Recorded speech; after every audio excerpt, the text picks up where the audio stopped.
25 juillet, la plupart des marchés actions mondiaux sont en baisse sur le mois. Le S&P 500 perd moins d'1% et les marchés européens entre 1 et 2%.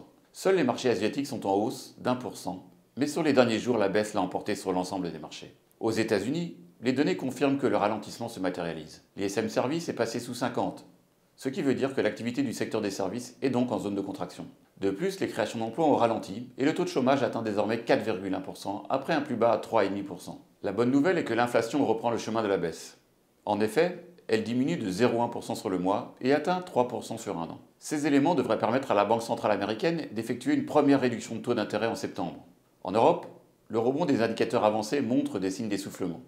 S'il n'est pas encore temps de s'inquiéter outre mesure car le PMI Service demeure en territoire d'expansion, cela illustre la fragilité de la tendance actuelle. L'Allemagne vote enfin un budget de soutien afin d'augmenter la croissance 2025 de 0,5% et l'Espagne va bien.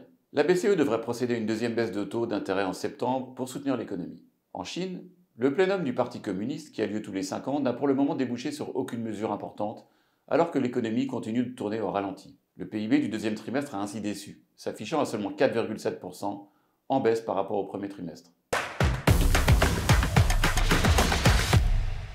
Comme nous le pressentions le mois dernier, les résultats d'entreprises publiés jusqu'à présent sont de qualité moyenne, perturbés par une Chine faible et un consommateur qui n'absorbe plus les hausses tarifaires. Rares sont les titres à progresser le jour de la publication de leurs chiffres. Les segments du luxe et des semi-conducteurs notamment sont particulièrement faibles. La correction actuelle est naturelle compte tenu d'un positionnement d'investisseurs devenu très agressif sur certains secteurs. Elle ne devrait cependant pas dégénérer.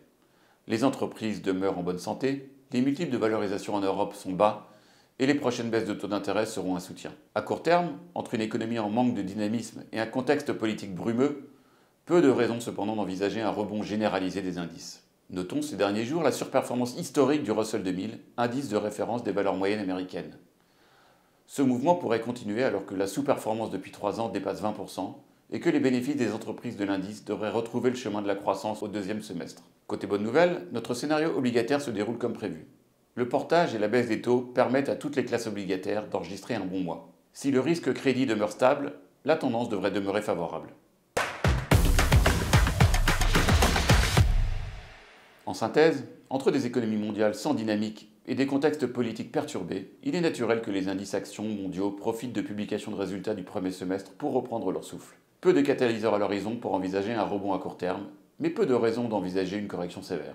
Aidés par une inflation en baisse, les banques centrales devraient bouger à la rentrée pour soutenir la croissance. Le moteur obligataire continuerait d'en bénéficier. Nous vous remercions pour votre attention et vous donnons rendez-vous à la rentrée pour un nouveau point.